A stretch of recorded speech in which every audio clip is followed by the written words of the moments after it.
وہ ایک شائستہ اور باریک آواز تھی۔ ڈاکٹر نے دیکھا کہ ایک شخص کرسی پر بیٹھا مسکرا رہا ہے۔ اسے اپنے آپ پر تعجب ہوا کہ وہ پہلے اس شخص کو کیوں نہ دیکھ سکا۔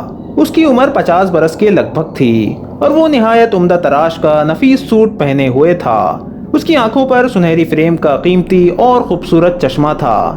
اس کے چہرے پر سب سے قابل ذکر چیز اس کی ناک تھی۔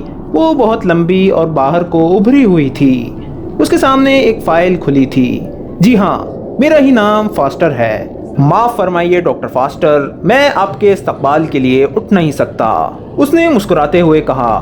دراصل گزشتہ روز ایک معمولی سے حادثے میں میری ٹانگ زخمی ہو گئی۔ اس نے کرسی پیچھے کھسکا کر اپنی دائیں ٹانگ فاسٹر کو دکھائی۔ ٹخنے پر پٹی بندھی ہوئی تھی۔ پھر اس نے کہا، بہرحال یہ معمولی سا حادثہ تھا جو میری غفلت سے پیش آیا۔ آپ برائے کرم تشریف رکھیے۔ میں آپ کا شکر گزار ہوں ڈاکٹر اسٹار، فاسٹر نے کہنا شروع کیا، لیکن اس شخص نے نفی میں گردن ہلائی اور فاسٹر کا فقرہ قطع کرتے ہوئے کہا، میں ڈاکٹر رتھفورڈ ہوں، میرا پورا نام لائنل رتھفورڈ ہے۔ فاسٹر ایک ثانیے کے لیے پریشان ہو گیا۔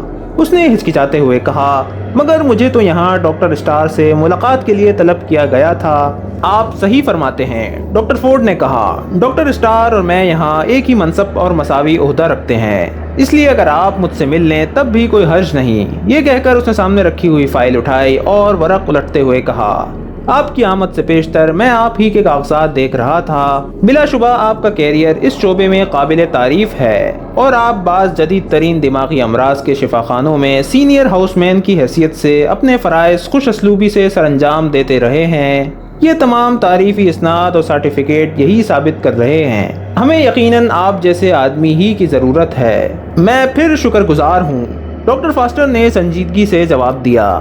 بہتر یہی ہوگا کہ آپ مجھے ڈاکٹر اسٹار سے بات کرنے کا موقع دیں۔ میں سمجھتا ہوں کہ وہ اس ادارے کے سربراہ ہیں۔ انہوں نے ہی مجھے انٹرویو کے لیے طلب کیا ہے اور اخلاقی طور پر میں انہی سے گفتگو کا پابند ہوں۔ اوہو، آپ خواہ پریشان ہو رہے ہیں ڈاکٹر، فورڈ نے بات کاٹ کر کہا۔ گھبرائیے نہیں، آپ کی ملاقات ڈاکٹر اسٹار سے بھی ہو جائے گی۔ بے شک آپ انہی کی طلب پر یہاں آئے ہیں اور اصولی طور پر آپ کو انہی سے ملاقات کرنی چاہیے، مگر ڈاکٹر اسٹار اس وقت کسی سے بھی بات کرنے کی پوزیشن میں نہیں ہیں۔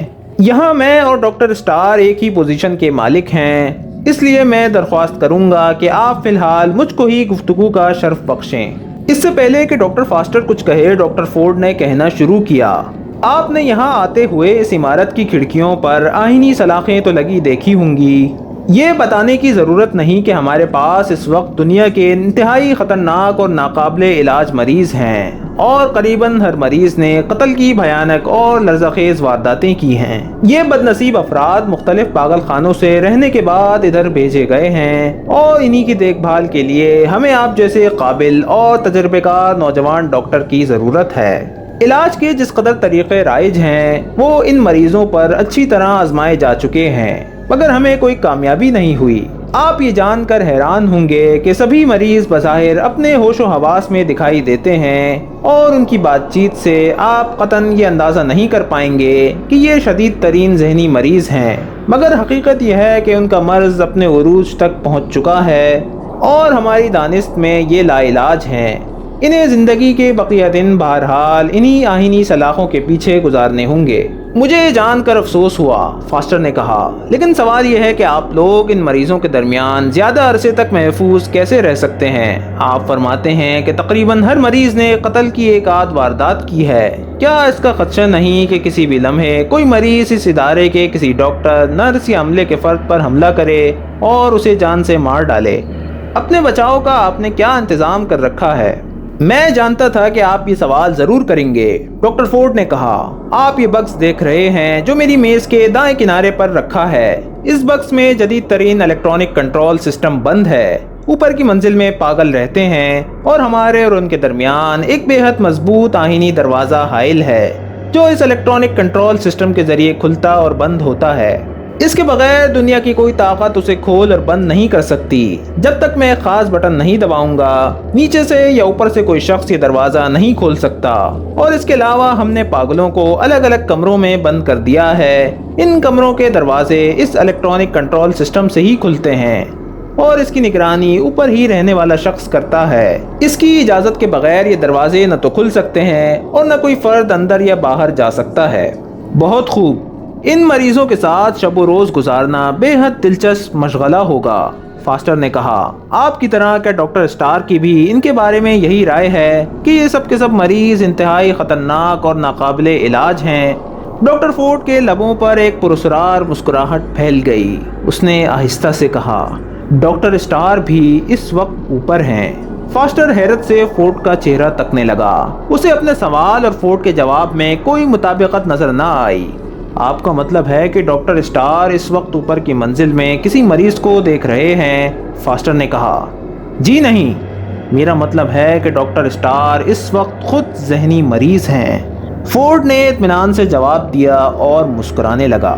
دہشت کی نئی لہر ڈاکٹر جان فاسٹر کی ریڑھ کی ہڈی میں دوڑ گئی۔ اس کی تمام جسمانی حسیات سمٹ کر آنکھوں میں آ چکی تھیں۔ 1 منٹ تک وہ پلک جھپکائے بغیر ڈاکٹر فورڈ کی صورت تکتا رہا۔ اسے ان الفاظ پر یقین ہی نہ آ رہا تھا جو ابھی ابھی ڈاکٹر فورڈ کی زبان سے ڈاکٹر اسٹار کے بارے میں ادا ہوئے تھے۔ میرا خیال ہے کہ ان خطرناک پاگلوں کے ساتھ دن رات رہنے کے بعد ان کا ذہنی توازن بگڑ گیا ہے۔ کچھ عرصے سے مجھے محسوس ہو رہا تھا کہ ڈاکٹر اسٹار میں عجیب سی تبدیلی نمودار ہو رہی ہے، مگر مجھے یہ احساس ہرگز نہ تھا کہ نوبت یہاں تک پہنچ جائے گی۔ میں یہ واقعہ سن کر حیران ہوں، فاسٹر نے کہا۔ کیا ابھی تک کسی نے ڈاکٹر بی اسٹار کا معائنہ نہیں کیا؟ جی نہیں، فورڈ نے جواب دیا۔ آپ آئے ہیں تو خود ان کا معائنہ کیجئے۔ ویسے اردلی روزانہ مجھے ڈاکٹر اسٹار کے رویے کے بارے میں رپورٹیں دیتا رہتا ہے۔ ہو سکتا ہے کہ ڈاکٹر اسٹار پر ہسٹیریا کا حملہ ہوا ہو۔ جدید نفسیات نے یہ ثابت کر دیا ہے کہ اس مرض کا شکار مرد بھی ہو سکتے ہیں، فاسٹر نے کہا۔ ڈاکٹر فورڈ بے اختیار ہنس پڑا۔ فاسٹر کی سمجھ نہ آیا کہ اس نازک موقع پر ہنسی کا کیا موقع ہے۔ آپ کا خیال ہے کہ ڈاکٹر اسٹار مرد ہیں؟ فورڈ نے سوال کیا۔ یہ بات آپ کے ذہن میں کیسے آئی؟ خود آپ ہی نے تو کہا تھا، حد درجہ دم بخود اور مضطرب ہو کر فاسٹر نے کہنا شروع کیا ہی تھا۔ جی نہیں، اب تک اس گفتگو میں نے ایک بار بھی یہ نہیں کہا کہ ڈاکٹر اسٹار مرد ہیں یا عورت۔ آپ نے ڈاکٹر اسٹار کے بارے میں فرض کر لیا کہ وہ کوئی مرد ہیں۔ بہرحال یہ آپ کی قابلیت اور ذہانت کا تھوڑا سا امتحان ہے۔ کیا آپ اوپر جائیں گے اور ڈاکٹر اسٹار کو پہچاننے کی کوشش کریں گے؟ ذرا معلوم کیجئے کہ ان تمام خطرناک ذہنی مریضوں میں ڈاکٹر اسٹار کون ہے۔ تاہم میں یہ بات واضح کر دوں کہ اگر آپ اس امتحان میں ناکام بھی ہوتے ہیں تب بھی آپ کی قابلیت اور صلاحیت پر کوئی حرف نہ آئے گا۔ ہم آپ کو یہاں ملازمت دینے کا فیصلہ کر چکے ہیں۔ مجھے یقین ہے کہ مجھے ڈاکٹر اسٹار کو پہچاننے میں کوئی دقت نہ ہوگی، فاسٹر نے کہا۔ یہ سن کر ڈاکٹر فورڈ نے الیکٹرانک بکس کے اوپر لگا ہوا زرد رنگ کا بٹن دبا دیا۔ 1 سیکنڈ میں اس بکس کے اوپر رکھے ہوئے چھوٹے سے اسپیکر میں ایک مردانہ آواز ابھری۔ ڈاکٹر فرمائیے، میں رینالڈ بول رہا ہوں۔ رینالڈ، میری بات غور سے سنو۔ ڈاکٹر فورڈ نے ننھا سا مائکرو فون اپنے سامنے کرتے ہوئے اس کو ہدایت دینی شروع کر دی۔ میں اوپر ایک نوجوان ڈاکٹر جان فاسٹر کو بھیج رہا ہوں۔ یہ یہاں کام کرنے آئے ہیں، لیکن ان کا ایک چھوٹا سا امتحان لیا جا رہا ہے۔ ان کے ساتھ پورا تعاون کرنا۔ ڈاکٹر فورڈ ہدایات دیتا رہا اور ڈاکٹر جان فاسٹر اپنی نشست پر بیٹھا پہلو بدلتا رہا۔ اس کی پیشانی سخت سردی میں بھی عرق آلود ہو رہی تھی اور دل بری طرح دھڑک رہا تھا۔ اسے شک ہوا کہ اردلی رینالڈ اور ڈاکٹر فورڈ کے مابین جو گفتگو ہو رہی ہے اس کی ریہرسل پہلے سے کی جا چکی ہے۔ اس احساس نے ڈاکٹر فاسٹر کو اندرونی طور پر مضطرب کر دیا۔ یہ کوئی گھناؤنی سازش تو نہیں ہو رہی، اسے کسی فریب کا شکار تو نہیں بنایا جا رہا۔